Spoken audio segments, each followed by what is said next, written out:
Well, hey guys, it's a little bit late, but we are going to want to welcome you to the inaugural episode of what is going to be called Fan Talk Friday for our Patreon page. But it's Saturday. We understand that. It's an exciting day, though. First padded practice, Packers out there on the field. Randall Cobb healthy and catching balls. We find out that he had minor surgery on his foot. And Jimmy Graham already has chemistry with Aaron Rodgers. So some good things going on. What we want to talk about today, though, for you guys and with you guys as you jump on is, this wide receiver situation for the Packers. This is going to be one of the most heated battles. And I think we're going to find out by the time this is done, that it is going to be a very heated battle. And I think there's some people like D'Angelo Yancey that I'm ready to overlook. And now I'm looking at his physicals and realizing that may not be the case either. We're going to talk about that. We'll talk about the locks. We'll talk about the guys on the bubble, and then maybe make a few predictions or kind of take our best guess at what we think is going to happen. But yeah, jump on, join us. We'd love to hear your comments. This is going to be Fan Talk Friday. We're doing it on a Saturday today just because of what exactly happened, because we didn't know how this thing worked off the bat. We had to install plugins. We had to do some things we were not expecting. Approve plugins. Yeah, so, but it's going to be a lot of fun, and we're going to look forward to talking to you guys every Friday, right around probably 4 Central, I would say, somewhere around there. We'll probably have to square 4 Central, yeah. Okay. But yeah, so one of the question marks coming into this season that has been fairly serious. We get Aaron Rodgers back, very happy about that. Yep. But one of the big question marks has been with the exit of Jordy Nelson, who is going to replace him. Now, the easy answer to that is, well, we got Jimmy Graham. He's going to replace him. Well, no, he's a tight end. Who is going to replace our sort of number 2 perimeter, a guy that we can move around, put in the slot if we need to, et cetera, et cetera, et cetera. We've got Randall Cobb. We know Davante Adams is the number 1 perimeter guy. And we do know Jimmy Graham is going to be used as a wide receiver quite a bit. Yeah. But this training camp battle is all about for an opportunity for a perimeter number 2 guy that is really going to have to step up. And then you add to that the fact that this offseason, Brian Gutekunst goes out and drafts 3 rookies to come in. Jamon Moore, round 4. Round 5, Valdez Scantling, and then follows it up in round 6 with Equinemius St. Brown, who's 6'5" and runs a 4.48. Mm-hmm. So this is going to be very interesting because we've got a good mix of guys who are coming back and already know the audience. So if we were talking about locks, who would you? I don't think there's going to be a whole lot. Yeah, I mean, there's not a whole lot of question. You've got Adams and Cobb are definite locks. Allison, I don't see any way that he does not make this team. Sure, and when we say lock, we're talking about he's going to make the squad. Right, not exactly. that he's a lock to be the number 1 guy on the perimeter necessarily. Right. So I would say those 3 are definitely our locks. Mm-hmm. I do not see Trevor Davis or Yancey as a lock. I don't either. In any way, shape, or form. They very well may make the team, but not. Nobody's confident that they're a lock to be here. Right. So, if we're talking about our locks, one of the things we can say is, on the perimeter, Davante Adams is Pro Bowl quality. So we're up there at Pro Bowl quality. Randall Cobb in the slot, when he is on, is a very dangerous guy. Yeah. However, I think we saw when Jordy Nelson was gone, and we saw 2 things. One, Randall Cobb is not going to function as a number 1 perimeter guy on his own. No. He kind of had to get kicked into that role. It didn't work out very well. But then also, I think Randall Cobb benefits when we have an opposite perimeter guy that is sort of taking away that resources have to be committed to. But I think Randall Cobb could have a very, very good year this year and bounce back very, very big. I wouldn't call him – I think he has the potential to be a Pro Bowl slot guy. I wouldn't say, last year or in the last few seasons he's necessarily that I'd call him a Pro Bowl level guy. But the guy produced when Brett Hundley was playing. That's one of the things that I really looked at. Davante Adams and Randall Cobb produced when Brett Hundley was in there, and you couldn't say that about Jordy Nelson. So, so in that situation, it's not the quarterback making these receivers better than they really are. It's these guys working to get open. Yeah. And you saw Davante Adams when Hundley talked about him on the top 100 was that Davante Adams is just always open. That's part of the reason we saw Brett Hundley go to him so often. But if the guy is getting open and Nelson is not, you're going to see that. Now, as far as Geronimo Allison, everything changes, though. You got Adams as a Pro Bowl guy, and he's a top 100. Randall Cobb, very solid slot guy. But after that, it's a wide open wash. There's a lot of guys there. And you start with Geronimo Allison. I mean, Geronimo Allison has had a couple 100 yards catching. He's had some big time plays, but he isn't a guy that's really been a go-to guy. Or he's given some flashes of potential. Exactly. But in order to be a solid number 3 receiver, I think he's got to take a step forward. I don't think he can maintain what he did last year and really be that solid number 3 receiver. We could see one of these rookies take that spot from him pretty quickly. Yeah. And so let's go through the guys that are in the mix, in the hunt, sort of in the middle, before we sort of talk about players that we think might be really on the bubble or in jeopardy even, perhaps, which isn't easy to say in this group. Before we do that, though, guys, I just want to stop, and I know you want to, too. We just want to thank you, number one, for being our patrons. We are moving up. We are at 15 or 16% of our goal this week. I did jump on Thursday because training camp had opened on our Facebook Live, Good Packer Nation Morning, and what we've decided to do is we're going to add one show for every 10% of our goal that we get, and we're already at 15%, so we're going to have a Monday Facebook Live show based on that. And once we get to 20%, we'll add another Facebook Live show. And I just wanted to thank you guys for that, because you guys are the ones that make that happen. Yeah, absolutely. We really appreciate it. You're awesome, and we really appreciate you, not only contributing your money, which, of course, helps us get a new mic and we're working towards new camera angles, things like that, but also the fact that you jump on and you communicate with us. So getting that community tab on Patreon, and we've been using Lens more frequently, so jump into that as well. But we really appreciate your interaction because we have fun hanging out with other Packer fans. Right. Well, with that said, let's talk a little bit about Geronimo Allison. His stats kind of overall right now, he's got, 253 yards on 23 receptions. He's averaging 11 yards a catch. That's not bad, and he has flashed. We talked about the Cincinnati game where he was a dead ringer for a touchdown on that play. Safety comes from behind, but he was breaking ankles. And this is a long, they call him high-waisted. He's 6'3", but he's not a heavy guy. But he does have some speed and he's got some size, and the Packers are moving in that direction. He still sort of fits, maybe as an outlier, what it looks like the Packers are now looking for, taller receivers, but with a lot of speed too and athleticism. Maybe he's a bit of an outlier in that because he doesn't really jump off the page like your Equinemius St. Brown, but he's played in the system. He's got Aaron Rodgers' attention, and we've seen Aaron Rodgers trust him. I think that's important for Geronimo Allison moving forward. Yeah, he's got a little bit of that long-legged, crazy legs high-waisted, that Donald Driver had. Yes, exactly. Just kind of that. Yeah, it's just like how is he staying on his feet? But but I think he could take a step forward this season. I don't know how many years has he been with the Packers. This will be his 3rd year, isn't it? 3rd, 4th. Let's put career in here. I'll check it out while you. But he's got more experience on the field against number 1s, and so he could take a big step forward. And I would love to see him do so. We definitely need someone to do so, because what happens if Adams goes down? We don't have a lot of depth. We don't have a lot of depth that we know about. Yes, we don't have a lot of known depth. We have a ton of potential depth. Exactly. But it's still a scary proposition if we lose one of our guys. And we know Randall Cobb has had usually has a game or two where he has to sit out as well. But definitely Adams in particular being the guy that we could be looking around going. Now you do have Jimmy Graham. We can't forget to factor Jimmy Graham in as if he was a wide receiver, because they can use him. They're going to use him on the perimeter quite a bit. He's not technically a wide receiver. So but Jimmy Graham, but there's still that one guy, and Geronimo Allison in our system. And we've seen how important trust and chemistry with Aaron Rodgers is. That's part of the reason Jordy Nelson had as good of a career as he did. And he was still dangerous to score touchdowns.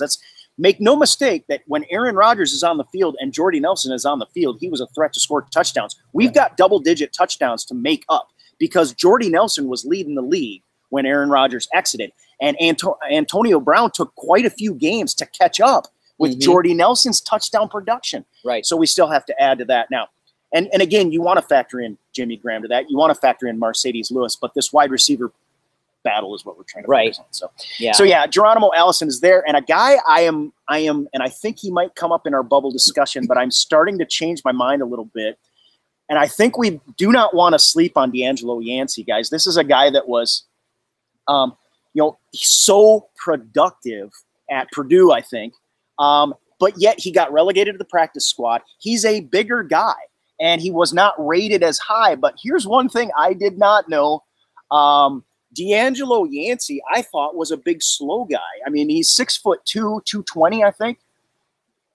Oh, they've got him at 201, so maybe he's a little lighter than I thought. But he actually, his lowest 40 time was a 4.44. That's faster than Equanimeous' St. Brown's best time. But what that tells me, I thought that he was in the slow range. He has the potential to be just plain fast enough to fit the athleticism of all the other guys we're doing. This is a 5th-round pick again.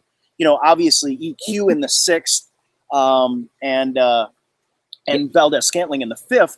He fits right into that range, but he also, what's the advantage that Yancey has? He's been in the system as well. So this is a guy that, where I might have been wanting to kind of say, he doesn't have a chance with the guys we brought in.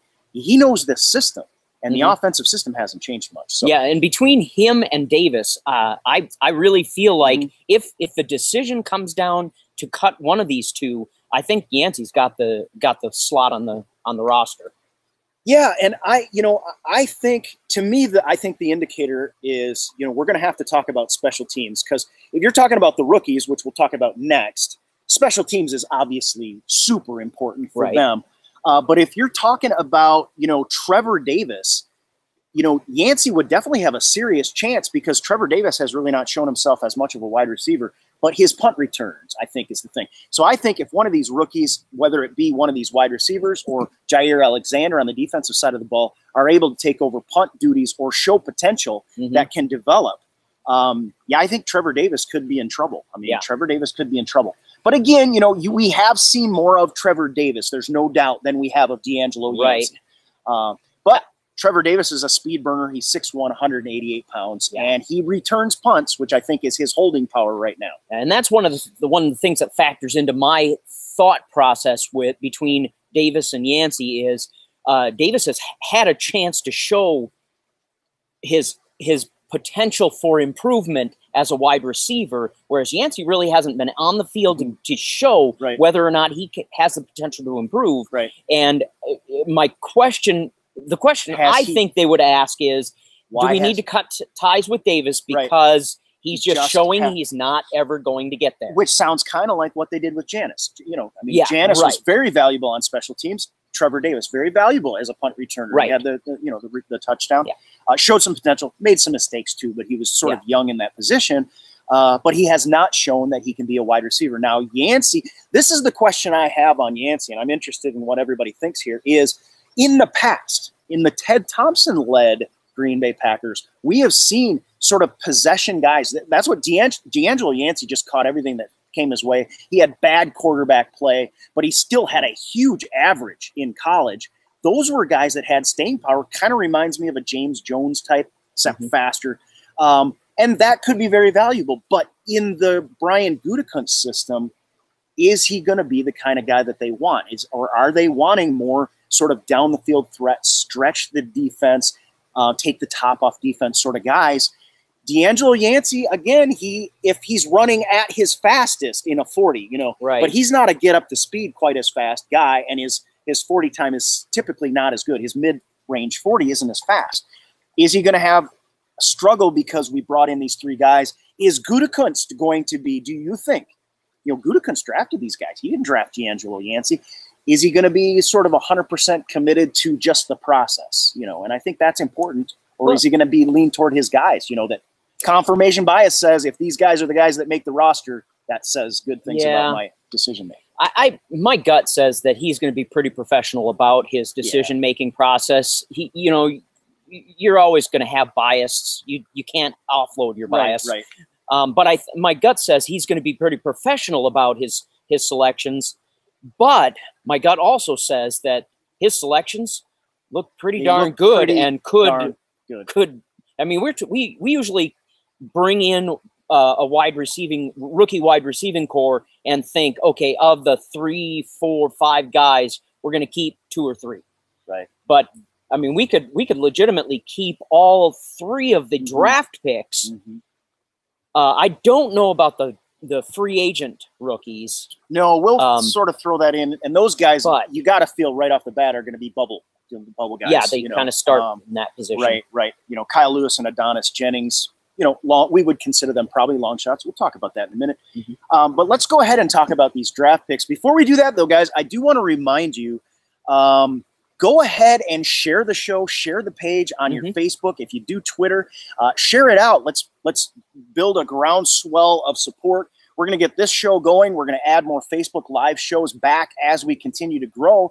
Good things are happening. Football is back, guys. We're going to take a minute and not just only realize the offseason is over. I'm so excited about padded practice because, yes, even through the preseason, we're speculating on so much regardless. But when you're speculating on stuff like how wide receivers handle pressure when you're not even in pads yet. There's no hands, nothing. Yeah, the hands, and we've seen this. And this is actually one of the reasons I think Jamon Moore is going to be successful is the way that he's able to leverage with his hands. That's a big part of wide receivers making catches. It's not just about how you attack the ball. Right. It's about how your arm bars. We saw Jordy Nelson is fantastic at this, being able to arm bar without getting called. And I think Jamon Moore has a leg up on that one. That's one little thing. All right, let's talk about these guys, and Moore being the first one that we picked in the 4th round. So the stats. You guys know, you guys heard the story about Jamon Moore running a 4.6 40 at the Combine. And we just want to make sure, in case you didn't hear, he ran a 4.48 at his pro day. This is a fast guy. This is a sub 4.5 guy, even though he had that 4.6. That was a kind of an anomaly for sure. 21 best bench press reps. I'm not concerned about that, but I do want to mention his vertical jump at 38 inches. For a guy that's 6'3" already and is fast. And now it's going to be Aaron Rodgers throwing in the ball. Jamon Moore is largely considered sort of the most polished prospects of these three, and the guy that probably has the best chance of contributing to a roster right away.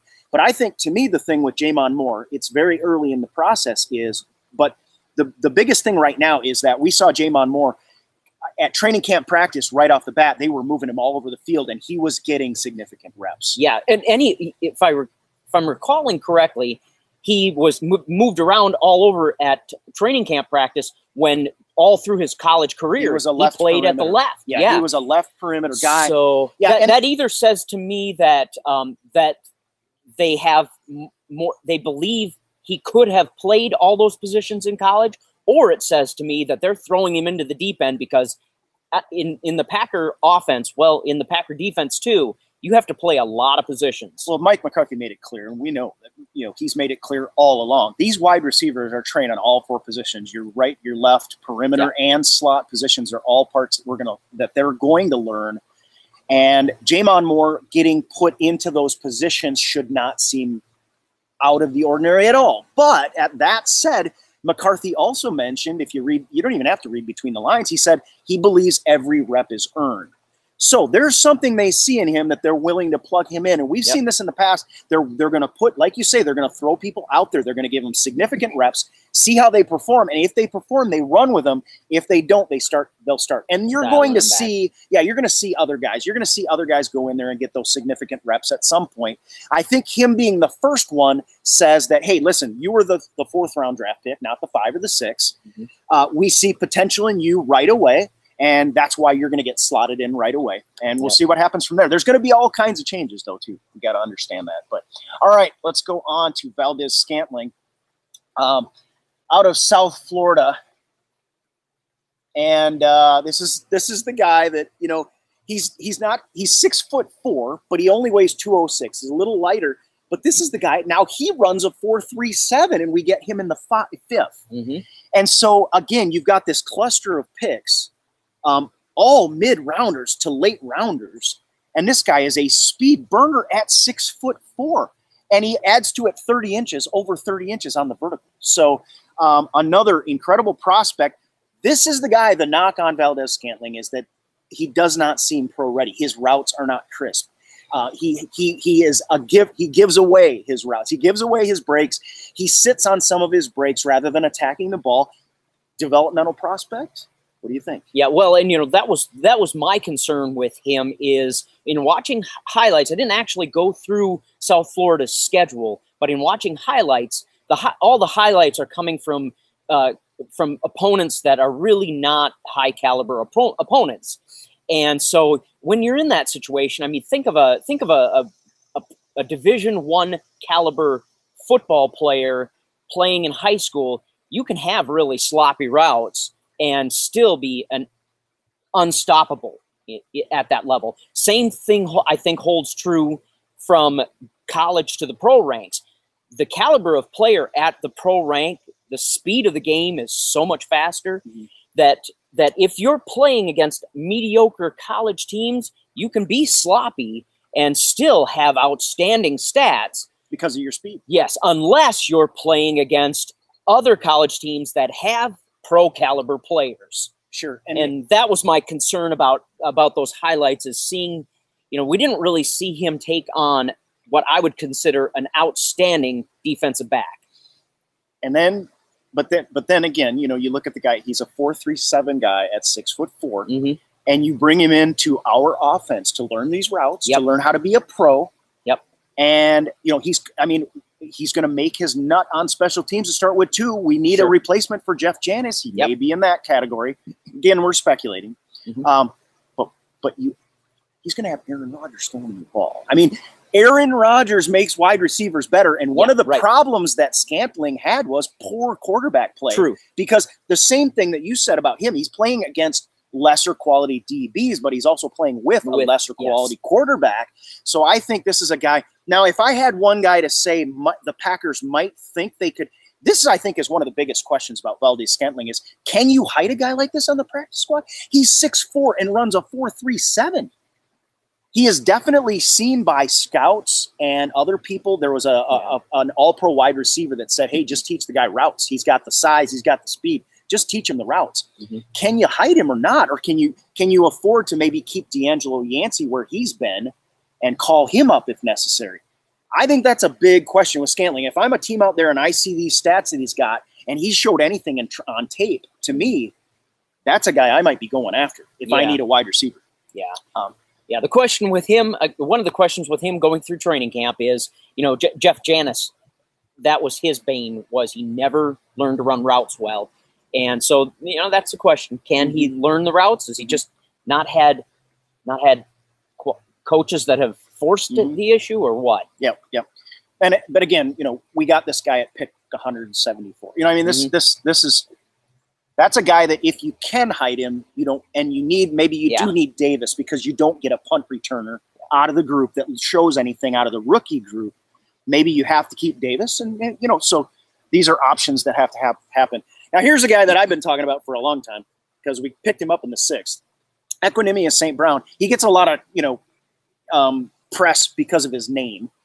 It's just easier to say EQ. Yeah, it's easier to say EQ as a zebra swallowtail flutters by. Hey, buddy.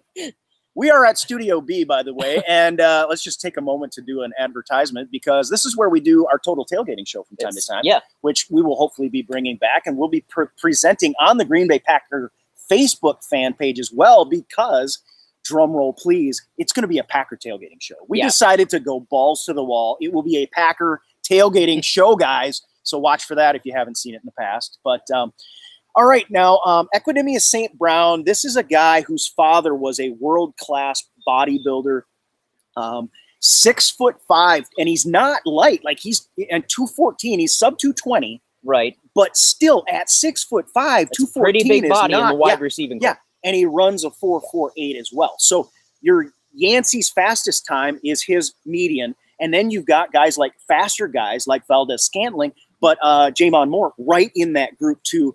Big, strong, athletic. One thing I want to say about Jamon Moore, just kind of clicking back, we were looking up scouts saying that his hands were too small to play the game, basically. Yeah. His are the biggest of any of these guys. So don't forget about Valdes-Scantling in that regard. Just because he's a smaller, he's not quite as heavy. 4.48, 40-yard dash. This is a guy who is incredibly smart. He speaks several languages. His father knows what it's like to be a pro athlete. Because make no mistake about it, pro bodybuilders are as committed as anybody out there.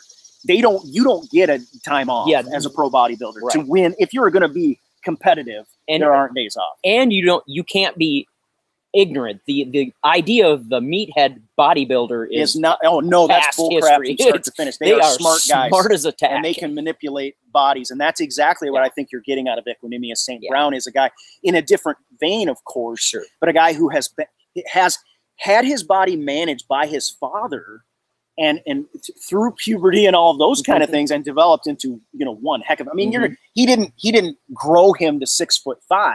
But he helped him be a 4'4" guy at 6'5", 14 pounds. This is another, I think, good prospect. Last year, he reminds me. Last year, I was very happy when we got Malachi Dupree in the 7th round.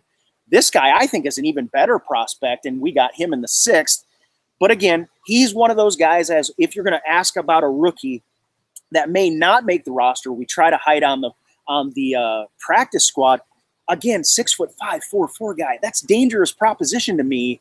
And you feel like maybe the Packers need to make sure all these rookies get on the squad. But with that said, let's go ahead and talk about some players on the bubble and the situation. Well, and then we'll go to our undrafted free agents. One thing I wanted to mention about EQ. Oh, sure. Before we move on. Yeah, we don't want to give him short shrift or anything. The guy is a fantastic prospect. Yesterday in practice, Jair Alexander actually in the 2-minute drill in the end zone, Jair Alexander tipped the ball thinking he had tipped away a pass and EQ reeled it in for a touchdown. So he's got some wingspan to him. He's got some wingspan. He's always focused to the end of the play. That's right. I like that he's about him. He's going to show, I think mental discipline is what I would expect out of a guy like this. And again, I'm just reading the tea leaves, but you look at a guy that, he speaks several languages. He's a smart guy. But he's big. He's got that catch radius that we love to see. And then you add to that the pinpoint accuracy of Aaron Rodgers. But I love what you're saying because it has nothing to do with accuracy. The ball was tipped away. Then you talk about concentration. You talk about hands. You talk about instincts at that point and reflexes. And this is a football player without a doubt. And he strikes me as the type of football player that would that coaches would coach something once and he would fix it immediately. Not having to repeat and repeat. Because this guy's going to have to grow into a pro player just like everybody else. He's going to have to get out there on special teams and show what he can do. So I wouldn't be surprised if we're not talking about hiding him on the practice squad. I wouldn't be surprised he's got a roster spot. Well, let's move into our players on the bubble, and we probably should backtrack before we talk about Adonis Jennings and Kyle Lewis, the couple of guys that I think, we picked up most recently, and I feel like, are kind of obvious long shots to me. I mean, you look at the situation that they were brought in, you look at the situation they were brought into, but just quickly, I think it might behoove us, and Patreon patrons, I know you'll be okay with this, to kind of bid a fond farewell to Michael Clark, which was kind of a surprise. He decided to go ahead and retire. Interesting prospect, really tall guy, and showed, again, flashed kind of like a Geronimo Allison, but he will not be in the picture. So the guy's in the picture now on the bubble. Who's your first player on the bubble? Other than our two kind of long shots with Adonis Jennings. Sure. I would say Trevor Davis is on the bubble. He would be my first pick to cut because I don't see that he showed that he can take another step forward.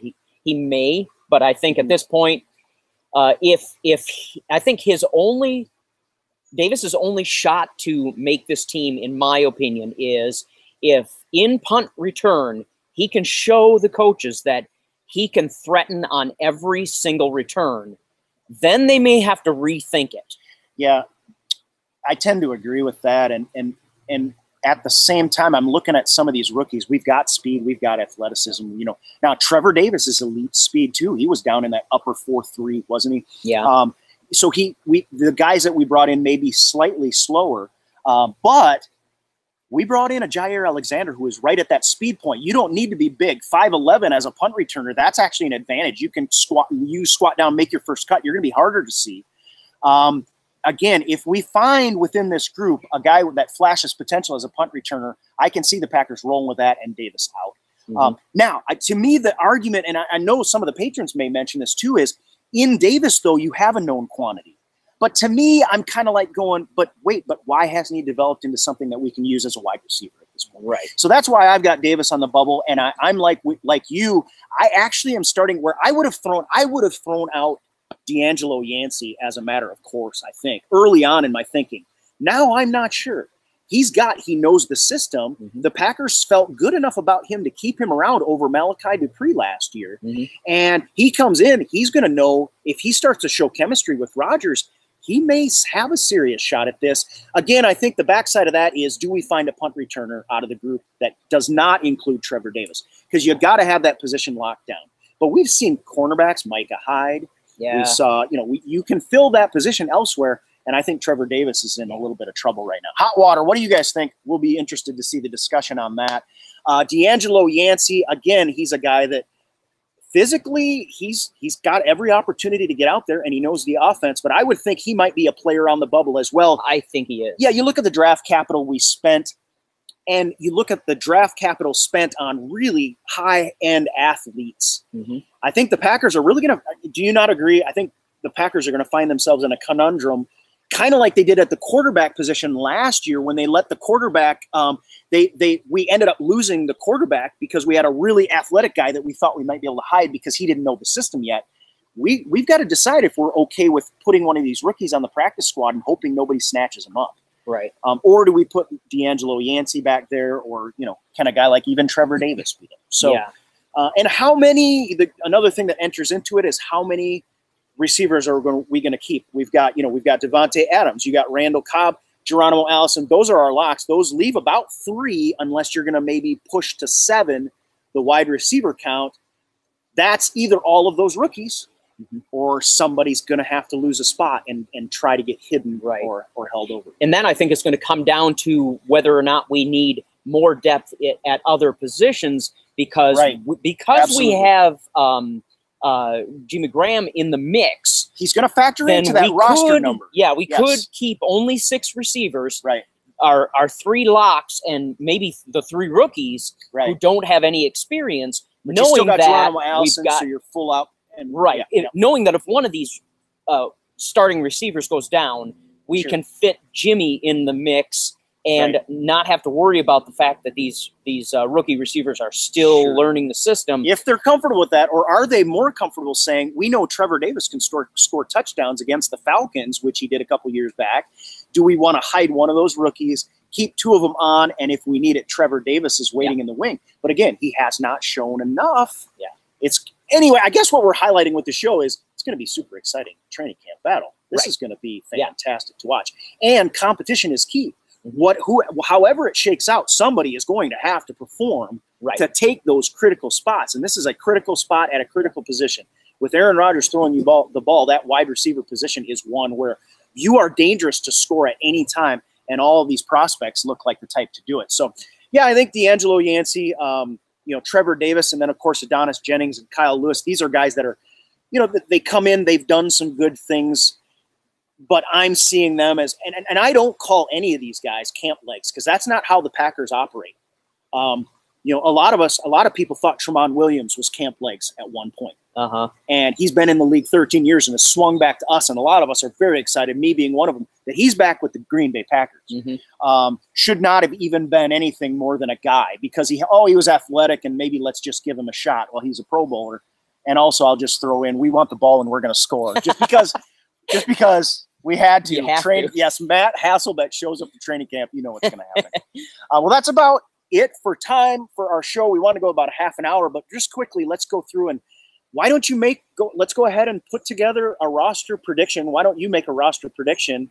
And I'll talk a little bit about the potential adding in the tight ends. How does that sound? Sure. I think we're going to keep 6 wide receivers. Okay. Because we have Jimmy Graham, I think we're going to keep the big 3 and Mercedes Lewis. Mercedes Lewis, to some extent. He's not as good a receiver as Jimmy Graham, but he caught 3 touchdowns in one game. Yeah. So I think we're going to keep the 3 of them. If the rookies continue to show with pads what they've showed without pads, and that's a huge point as well that we could talk about. Exactly. For a long point. Then I think we keep the 3 rookies, and so I think that is our receiver core, and we will lose both Yancey and Davis in this in this offseason. Okay, so do you think it's fair then to call that kind of a high risk, high reward sort of a move? I mean, I would say to bring in all the 3 rookies, they've got a ton of potential. Yep. But you do have guys like Valdez-Scantling that do have some issues. Mm-hmm. You feel like you can coach them up, but once the season gets started, there's not that much of an opportunity for that. Yep. But high reward too. Right. These are guys that could seriously quite quickly, if one of them shows chemistry, mm-hmm. And you can get them on the field where to rotate with Geronimo Allison. Maybe they kind of hunker down on one side of the field and start to really show some talent and chemistry with Rodgers. You could have a guy that could be a serious. You talk about December at Lambeau. If this guy can catch the ball, yep, and he can outrun cornerbacks, could be a serious proposition. But there is that factor to it that if we were to run into injury situations, I think we are risking a little bit more in that scenario. Yeah, although I don't really see I don't see it as big a risk as under normal circumstances, because not only do we have Jimmy Graham, we've got Ty Montgomery as a running back, mm-hmm. but he has played wide receiver. They can very easily stick him back out there. And that's a great point too. And so I think you're right. I think if I was going to characterize it, I would kind of call it a little high risk, high reward in comparison to the alternative of keeping a Davis or a Yancey. But at the same time, it's not that high of a risk. And you've got, if you didn't have Geronimo Allison too, you'd be much more concerned about a move like that, but you'd also have another spot. So who would your fix be? Well, I'm just going to roll with yours. And what I want to talk about is how exciting this freaking offense can be in that scenario.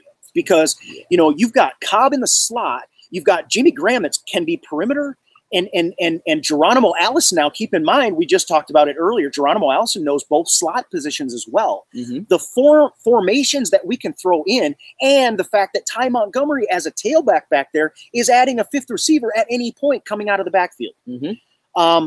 Look at the red zone threat that you could have. You could go 2 tight ends. You could go 21, and we know Ty Montgomery can score. He has a nose for the end zone on the ground. 2 tight ends. Mercedes Lewis is a red zone threat. And Jimmy Graham, you can't hardly beat him. Now you got Geronimo Allison or one of the rookies in there. You got 6'5" Equinemius St. Brown if you want to throw him in opposite Devontae Adams. And that said, I'm not even bringing into it the fact that, Aaron Jones is going to be available after his suspension, and Jamal Williams is a ground and pound. This is a workhorse back.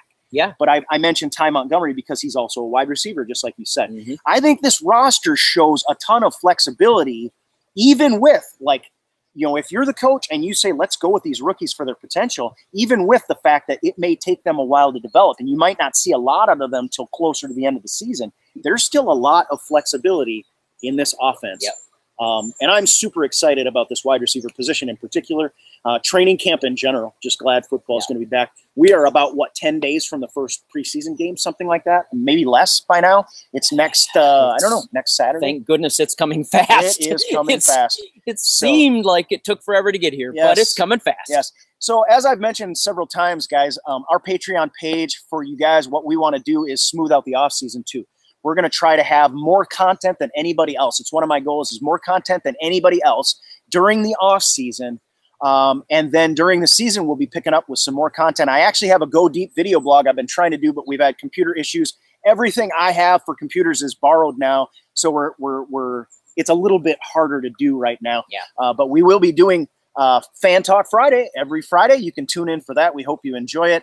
And in the meantime, I hope you have a great weekend, and we'll talk to you again soon.